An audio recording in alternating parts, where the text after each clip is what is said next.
বৃষ্টি আসছে, আমরা একটু বৃষ্টির দোয়া পড়ি।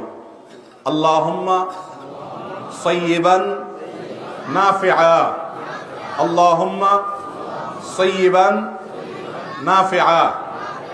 এ দোয়ার অর্থ হলো, আল্লাহ আপনি এমন বৃষ্টি দেন যে বৃষ্টিটা আমাদের উপকারে আসে।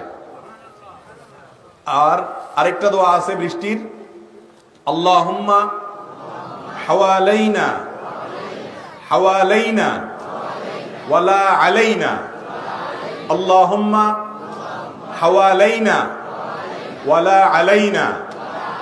এর অর্থ হলো, হে আল্লাহ আপনি আমাদের আশেপাশে খেতে খামারে বৃষ্টি দেন, যেখানে বৃষ্টির দরকার, আমাদের উপরে বৃষ্টি দিয়েন না। দোয়া করার মালিক আমরা দোয়া করেছি, কবুল করার মালিক কে? আল্লাহ রাব্বুল আলামিন। এই যে মনে করেন বৃষ্টি যখন হবে, আপনি এই দোয়া পড়বেন। এই সুন্নাতটা নবী করিম সাল্লাল্লাহু আলাইহি ওয়াসাল্লাম, এই সিস্টেম শিখাইছেন কে? আল্লাহ রাসূল সাল্লাল্লাহু আলাইহি ওয়াসাল্লাম। হাদিসে নবী করিম সাল্লাল্লাহু আলাইহি ওয়াসাল্লাম বৃষ্টি হলে এই দোয়া পড়তে বলেছে। বৃষ্টি হলে আপনি যদি দোয়া পড়েন, তাহলে নবী করিম সাল্লাল্লাহু আলাইহি ওয়াসাল্লাম যে দোয়া শিখিয়েছেন সেটা পড়বেন। আর যদি দোয়া না পড়তে জানেন, তাহলে আল্লাহর কাছে আপনার মতো আপনি দোয়া করেন, প্রার্থনা করেন।